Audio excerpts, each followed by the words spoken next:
Hello everyone, good morning and welcome to my YouTube channel. कल के लिए पहले सॉरी, क्योंकि कल मेरे को एक अर्जेंट काम आ गया था, इसलिए शाम को आपका कोई भी वीडियो नहीं आ पाया था। लेकिन अभी कंटिन्यू चलेगा, क्योंकि कभी कभी इमरजेंसी हर किसी को पड़ती है, तो जाना पड़ गया था कहीं, है ना। तो अभी जो है कंटिन्यू करेंगे, शाम को भी आएगा और मॉर्निंग में भी आएगा। चलिए स्टार्ट करते हैं। आज हमारा कौन सा जनपद है? छोटू सा प्यारा सा बागेश्वर जनपद है। तो इसके बारे में यहाँ पर देख लेते हैं। क्वेश्चन है कि उत्तर का वाराणसी। भाई आप लोग ना, बहुत सारे ऐसे बच्चे होते हैं, भाई पहले क्लियरिटी रखो कि क्या चीज़ आप बोल रहे हो, क्या कमेंट कर रहे हो, है ना। तो उसके बाद अगर आपने नहीं पढ़ा है तो फिर आगे चीज़ें आ रही हैं, जब ख़त्म हो जाएंगी चीज़ें, कंप्लीट हो जाएंगी, उसके बाद अगर डाउट रहता है तब बताया करो। उत्तर का वाराणसी, कोई उत्तर के वाराणसी को लेकर के कंफ्यूजन हो रहा था शायद किसी में। तो उत्तर का वाराणसी एवं अग्नितीर्थ नाम से कौन से जनपद को जाना जाता है? इसी जनपद को बागनाथ और व्याघ्रेश्वर के नाम से भी जाना जाता है, और मानस खंड में इसे नीलगिरी कहा गया है। वो कौन सा जनपद है? तो आप कहेंगे मैम वो है बागेश्वर। कौन है? बागेश्वर। बागेश्वर को बागनाथ, व्याघ्रेश्वर, उत्तर का वाराणसी और मानस खंड में इसे नीलगिरी कहा गया है। और साथ ही वागीश या वागेश्वर या वाणीश्वर को शिव नाभि के रूप में भी जाना जाता है। भगवान शिव के कारण इस बागेश्वर को तीर्थराज भी कहते हैं। और बागेश्वर का पौराणिक नाम अग्नि तीर्थ है, और बागेश्वर को दानपुर क्षेत्र भी कहा जाता है। ठीक है ना। तो ये आपको यहाँ पर इनके बारे में याद रखना है। बागनाथ या व्याघ्रेश्वर के नाम से जाना जाता है किसे? बागेश्वर को। सरयू एवं गोमती नदी के संगम पर बसा हुआ जनपद कौन सा है? तो आपको ध्यान रखना है, मानस खंड में सरयू को गंगा एवं गोमती को यमुना कहा गया है। ठीक है ना। तो सरयू एवं गोमती नदी के संगम पर बसा हुआ जनपद बागेश्वर। कभी कभी वो ऑप्शन में कुछ आपको दे दे इस टाइप से, तो मानस खंड में सरयू को गंगा और गोमती को यमुना कहा गया है, ये आपको ध्यान रखना है। और जो ये सरयू है, इसी सरयू नदी पर बागेश्वर जनपद में 14 फरवरी 1921 को क्या हुआ था? कुली बेगार प्रथा का अंत हुआ था। किस जनपद को मानस खंड में नीलगिरी कहा गया है? अभी मैंने बताया है, नीलगिरी किसे कहा गया है? तो आप कहेंगे बागेश्वर को। किसे कहा गया? बागेश्वर को। बागेश्वर में सरयू नदी के तट पर कुली बेगार प्रथा का अंत कब हुआ है? अब आंसर कीजिए। बागेश्वर में सरयू नदी के तट पर कुली बेगार प्रथा का अंत कब हुआ है? डेट भी याद रखनी है, डेट पूछी जाती है ना। 14 फरवरी 1921 को, 1990, 1921। ऑप्शन बी आपका सही होगा। किस वर्ष बागेश्वर को अल्मोड़ा से अलग किया गया है? और आज है नवमी, तो आप सभी को नवमी की हार्दिक शुभकामनाएं। किस वर्ष बागेश्वर को अल्मोड़ा से अलग किया गया था? इस क्वेश्चन का आपका जो सही आंसर होगा ना, ऑप्शन हो जाएगा ए 1997।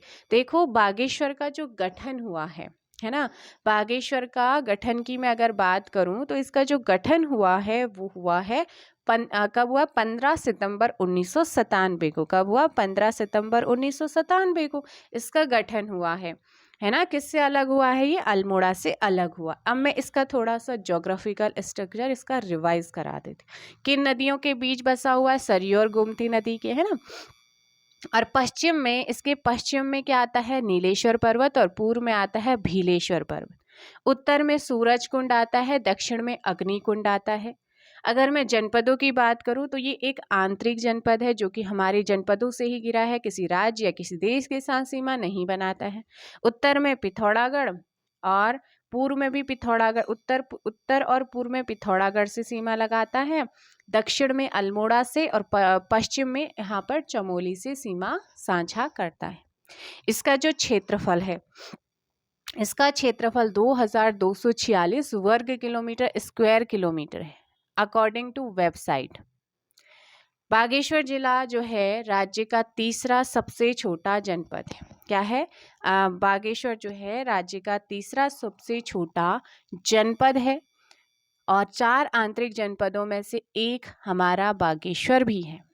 ठीक है ना? तो ये आपको यहाँ पर ध्यान रखना है। और 4 आंतरिक जनपद RTAB है ना, ऐसे याद रख सकते हो, या फिर आप BA बेगम मैंने कहा था, आपको याद नहीं होगा उससे। तो रुद्रप्रयाग, टेरी, अल्मोड़ा, बागेश्वर है ना, इस तरीके से आप इसे अपने तरीके से ट्रिक बना करके लर्न कर सकते हैं।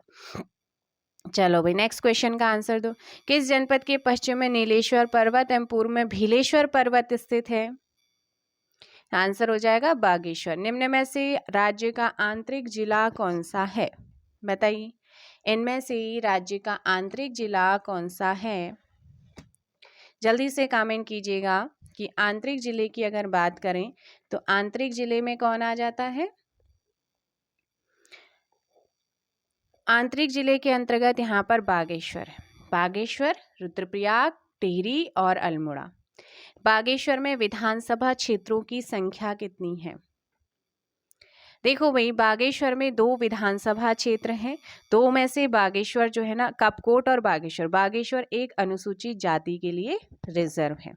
अगर बात करूं बेटा बागेश्वर में आपकी क्या तहसील कितनी है, तो तहसीलों की संख्या कितनी है? 6। बागेश्वर, कपकोट, गरुड़, कांडा, दुग नाकुरी और काफली गैर। अगर मैं कहूँ यहाँ पर ब्लॉक अर्थात विकासखंड कितने हैं? विकासखंड 3 है, बागेश्वर, कपकोट और गरुड़। तो ये इसके बारे में आपको यहाँ पर ध्यान रखना है। नेक्स्ट क्वेश्चन की बात करते हैं। सानी उड़ियार निम्न में से कहाँ पर है? कौन सा उड़ियार? सानी उड़ियार। उड़ियार यानी कि गुफा है ना, कहते हैं ना को उड़ियार में घुस रहा छ तू है ना, घरों में बोलते हैं ना ऐसे। यहाँ पर सानी उड़ियार निम्न में से कौन सा है? 11 का डी, बागेश्वर में। अब यहाँ पर उड़ियार की बात हो रही है तो गौरी उड़ियार, कौन सा बच्चे? गौरी उड़ियार भी बागेश्वर में है ना। और यहाँ पर अगर जलप्रपात की बात करूँ तो भिटाव जलप्रपात और झीलम झरना कहाँ पर है? बागेश्वर में ही स्थित है। बागेश्वर में बागनाथ मंदिर का आपसे पूछ सकता है, बागेश्वर में क्या है? बागनाथ मंदिर है। इस बागनाथ मंदिर का जो जीर्णोद्धार कराया था वो किस चंद राजा ने कराया था? तो ये कराया था लक्ष्मी चंद ने 1602 ईस्वी में। और बागेश्वर नगर पालिका कब बना है? इसका गठन नगर पालिका का तो 1968 में इसका नगर पालिका का गठन हुआ है। चलो, और यहाँ के कुछ आप क्या देख लो, ग्लेशियर, दर्रे, ताल और बुग्याल। पिंडारी ग्लेशियर कहाँ पर है? जो कि राज्य का दूसरा बड़ा ग्लेशियर हिमनद हिमानी है। तो ये बागेश्वर और चमोली जिले में 30 किलोमीटर लंबा और 400 मीटर चौड़ा है। ठीक है ना, तो ये आपको यहाँ पर ध्यान रखना है। पिंडर नदी पिंडारी हिमनद से निकलती है, जिसके आसपास भोजपत्र के वृक्ष देखने को मिलता है। आपसे पूछ सकता है कि किस ग्लेशियर के आसपास भोजपत्र देखने को मिलते हैं? पिंडारी। कफनी और सुखराम ग्लेशियर कौन से जिले में है? बागेश्वर जिले में है। मैकतोली और सुंदर ढोंगी हिमनद कौन से जिले में है? बागेश्वर में है। सुंदर ढूंगा किसे किसे कनेक्ट करता है? बागेश्वर और चमोली के बीच को, चमोली को। देवी कुंड कैसा कुंड है? ठंडे पानी का कुंड है। कहाँ पर है? तो ये भी आपका सुंदर ढूंगा के पास है ना। ट्रेल पास किसे जोड़ता है? बागेश्वर और पिथौरागढ़ को। इसकी खोज किसने की थी? कमिश्नर ट्रेन ने कब की थी? 1830 में की थी। सुकुंडा ताल और हथछीना जलाशय कहाँ पर है? बागेश्वर जनपद में है। कफनी बुग्याल एवं मनोहरी बुग्याल कहाँ पर है? बागेश्वर में है।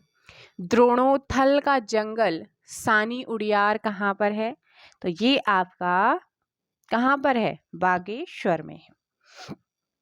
चलो भाई नेक्स्ट क्वेश्चन है, कपकोट एवं गरुड़ तहसील किस जिले में? सो क्वेश्चन नंबर 12 का आंसर होगा डी, क्योंकि ये दोनों ही कहाँ की हैं? बागेश्वर की हैं। नेक्स्ट क्वेश्चन है, कपकोट बागेश्वर में भूस्खलन किस वर्ष हुआ था?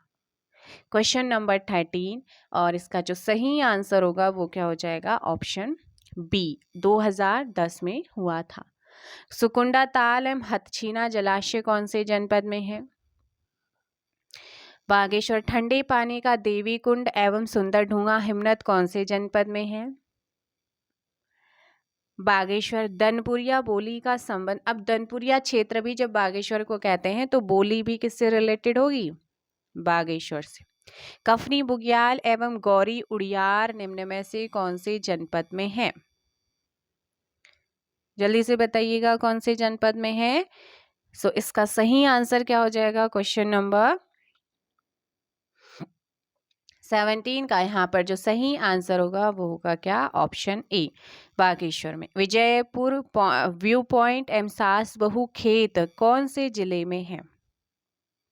दीजिएगा क्वेश्चन नंबर 18 का आंसर आप लोग। सो क्वेश्चन नंबर 18 का यहाँ पर जो सही आंसर होगा ना वो हो जाएगा बागेश्वर में। अगर पर्यटन स्थल की बात करूं तो पांडु स्थल गढ़वाल और कुमाऊं की सीमा पर रमणीक स्थल यहीं पर है। सास बहु खेत नामक भी यहीं पर है। विजयपुर बागेश्वर जनपद में एक व्यू पॉइंट है। अच्छा, कोशानी भी हमारा एक पर्यटन स्थल है। बागेश्वर जनपद में कोशी और गरुड़ नदी के बीच में 1890 मीटर की ऊंचाई पर स्थित पर्यटन स्थल। इस स्थल का नाम कौशिक मुनि की तपस्वी होने के कारण कोशानी पड़ा है। कोशानी जो है पिंगनाथ पहाड़ी पर बसा है। इसके संस्थापक कौन है? Henry Ramsay. कोशानी का पुराना नाम क्या है? बलना है। और कुमाऊं का गहना किसे कहते हैं? कोशानी को कहते हैं। भारत का स्विट्जरलैंड किसने, महात्मा गांधी ने किसे कहा है? कोशानी को कहा है ना। 1929 में महात्मा गांधी जी ने कोशानी में 12 दिन तक प्रवास किया था। और अनाशक्ति आश्रम को गांधी आश्रम भी कहते हैं, जो कि यहीं पर लोकेटेड है। अनाशक्ति योग नाम से इन्होंने लेख लिखा था। किसने? गीता की भूमिका पर अनाशक्ति योग नाम से लेख लिखा था महात्मा गांधी जी ने यहाँ पर। यंग इंडिया में गांधी जी की जो पुस्तक यंग इंडिया है उसमें कोशानी को भारत का स्विट्जरलैंड कहा गया है। गांधी जी की शिष्या हैं सरला बहन। सरला बहन ने 1941 में कोशानी में ही लक्ष्मी आश्रम को गठित किया था, स्थापित किया था। कोशानी आपने नाम सुना होगा सुमित्रानंद पंत जी का, है ना, पढ़ते हो आप इनके बारे में। इन प्रकृति प्रेमी है कोशानी जी। इनकी जन्मस्थली भी यही है। इनका जो जन्म स्थल है वो है पंथ विथिक पर एक लघु संग्रहालय भी यहीं पर स्टेबलाइज किया गया है। सुमित्रानंद पंत, ठीक है ना। प्रसिद्ध लोक संगीतज्ञ गोपीदास कोशानी जी यहीं से प्रभावित थे, कोशानी से। भकोट नामक स्थान कहाँ है? कोशानी में। चलिए, तो इसके बारे में आपको इतना याद रखना है। नेक्स्ट क्वेश्चन का आंसर दीजिएगा कि पिंगनाथ पहाड़ी पर बसे कोशानी का पुराना नाम बलना। कफनी ये हो चुका है, बागेश्वर में है। कोशी एवं गरुड़ नदी के मध्य पर्यटन स्थल कौन सा है? आंसर हो जाएगा यहाँ पर कोशानी है। कौन सा है? कोशानी करेक्ट आंसर होगा। यंग इंडिया पुस्तक के लेख में किस व्यक्ति ने कोशानी को भारत का स्विट्जरलैंड कहा है? महात्मा गांधी। अनाशक्ति आश्रम एवं लक्ष्मी आश्रम कहाँ पर है? बागेश्वर, कोशानी। किस वर्ष लक्ष्मी आश्रम की स्थापना हुई है? ऑप्शन सी 1941 में हुई। किसने करी थी? सरला बहन ने की थी। किन शासकों के द्वारा अपनी द्वितीय राजधानी बैजनाथ बनाई गई थी? 24 ऑप्शन सी कत्यूरी। सेवा नाउ नौला कहाँ पर है? तो ये नौला आपका कहाँ पर है? बागेश्वर में। कहाँ पर है? बागेश्वर में। भकोट नामक स्थान कौन से जिले में है? भकोट। 26 का ऑप्शन ए बागेश्वर। निम्न में से कौन सा कथन असत्य है? असत्य कथन। हाँ भाई, बागनाथ बागेश्वर में है। मनोहरी बुग्याल बागेश्वर में। पांडुस्थल बागेश्वर में। आप मुझे बताएंगे रुक्मणी नौला कहाँ पर है? कमेंट करके बताओ जल्दी से, है ना। रुक्मणी जो नौला है वो कहाँ पर है? नेक्स्ट क्वेश्चन आप लोगों का, कोशानी में स्थित गांधी आश्रम का अन्य नाम क्या है? अनाशक्ति आश्रम। हरी नगरी चाय फैक्ट्री। हरी नगरी चाय फैक्ट्री कौन से जनपद में है? हरी नगरी चाय फैक्ट्री कौन से जनपद में है? क्वेश्चन नंबर 29 और ऑप्शन ए बागेश्वर में। बागेश्वर के मंदिर देख लीजिएगा। कमेड़ी देवी का मंदिर कहाँ है? बागेश्वर में है। भद्रकाली मंदिर कहाँ पर है? बागेश्वर में। धौलीनाग भी यहीं पर है। श्री हरि मंदिर भी बागेश्वर में है। पिनाकेश्वर महादेव का मंदिर भी कोशानी के पास है। कोट भ्रामरी देवी बहुत इंपॉर्टेंट है, इनका मंदिर भी कहाँ है? बागेश्वर में। जो कि कतियों की अधिष्ठात्री देवी है ना, अधिष्ठात्री देवी मानी जाती हैं ये। और बैजनाथ बहुत ज़्यादा महत्वपूर्ण है। बैजनाथ या बैद्यनाथ जो कि गोमती और गरुड़ गंगा के मंदिरों का एक संगम पर मंदिरों का एक ग्रुप है ना। बैजनाथ के मुख्य मंदिरों में आदम कद पार्वती की पत्थर की मूर्ति है, ठीक है ना। तो बैजनाथ मंदिरों का जो जीर्णोद्धार हुआ है अलग अलग समय में, कतियों के टाइम पे चंद गंगोली वंश राजाओं ने भी करा है, ऐसा माना जाता है। कतियोरियों की राजधानी होने के प्रमाण भी कहाँ से मिलते हैं? बैजनाथ से ही मिलते हैं। सो नेक्स्ट क्वेश्चन है आप लोगों के सामने कि छाना बिलौरी नामक स्थान निम्न में से कहाँ पर है? अच्छा, हरिनगरी बागेश्वर हो जाएगा। छाना बिलौरी कहाँ पर है? ये एक गाना भी है शायद, ऑप्शन यहाँ पर बी। बागेश्वर को क्या कहा जाता है? उत्तराखंड का नीलगिरी कहते हैं, ठीक है ना। बैजनाथ का प्राचीन नाम क्या है? वैद्यनाथ है। क्या है? वैद्यनाथ है। नेक्स्ट क्वेश्चन, कोट भ्रामरी मंदिर कौन से जनपद में है? बताइएगा। बागेश्वर में है। महान प्रकृति प्रेमी कविवर सुमित्रानंद पंत जी की जन्मस्थली कौन सी है? कोशानी। निम्न में से किस वर्ष महात्मा गांधी जी ने कोशानी में निवास किया था? 33 का आंसर हो जाएगा सी, 1929 में। किस खंड में सरयू को गंगा एवं गोमती को यमुना कहा गया है? मानस खंड में। नेक्स्ट क्वेश्चन, निम्न में से बागेश्वर जनपद में स्थित तहसील कौन सी है? तहसील है देखो भाई, कपकोट भी है, काफलीगैर, गरुड़, दुगनाकुरी व कांडा, सारे के सारे हैं, इसलिए ऑप्शन डी। धाकुली नामक पर्यटन स्थल कौन से जनपद में है? बागेश्वर में। कहाँ पर है धाकुली? बागेश्वर में है। तो ये ना, इसमें आपके इतने ही 36 क्वेश्चन थे, बट बाकी चीजें मैं आपको बता देती हूँ और क्या आपको ध्यान रखना है। बागेश्वर के मेले त्योहार, तो मूल नारायण का मेला बागेश्वर में शिखर पर्वत पर, माँ भद्रकाली का मेला सानी उड़ियार के पास, पिनाथ मेला बागेश्वर में, कोटकी माई का मेला बैजनाथ से कुछ दूरी पर लगता है, जिसे कत्यूरी काल में रणचूला कोट भी कहते थे। उत्तरायणी का मेला भैया बागेश्वर में मकर संक्रांति के टाइम पर गोमती और सरयू नदी के तट पर लगता है। और प्राचीन काल में उत्तरायणी मेले को 9 लाख की उत्तरायणी भी कहा जाता था। और उत्तरायणी मेला कुमाऊं क्षेत्र का सबसे बड़ा मेला होता है, ठीक है। उत्तरायणी मेले का जो जिक्र है वो 1905 में शेरमैन ओकले ने अपनी पुस्तक होली हिमालय में किया था। तो होली हिमालय किसकी पुस्तक है? शेरमैन ओकले की। उत्तरायणी मेले में चांचरी नृत्य होता है। कौन सा नृत्य होता है? चांचरी नृत्य किया जाता है। माझ कुमैया बोली गढ़वाल और कुमाऊं सीमा पर बोली जाती है, जिसमें आपका बागेश्वर भी आता है। स्वतंत्रता संग्राम के दौरान जेल जाने वाली उत्तराखंड की पहली महिला कौन थी? बिस्नी देवी साहा। और इनका संबंध भी कहाँ से बेटा? बागेश्वर से ही है, ठीक है ना। मोहन सिंह मेहता का संबंध भी कौन से डिस्ट्रिक्ट से है? बागेश्वर डिस्ट्रिक्ट से है।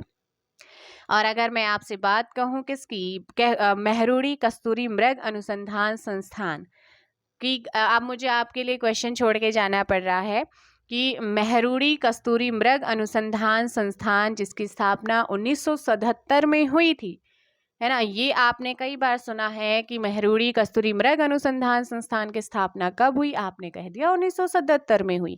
अब आपके लिए क्वेश्चन है कि ये कौन से जनपद में है? जाते जाते इस क्वेश्चन का आंसर आप कमेंट बॉक्स में क्या करेंगे? ड्रॉप करेंगे। चलो 2-3 चीजें रिवाइज करो। सुंदर ढूंगा पास किसी किसी जोड़ता है? चमोली और बागेश्वर को जोड़ता है, ठीक है ना। कत्यूर घाटी कहाँ है?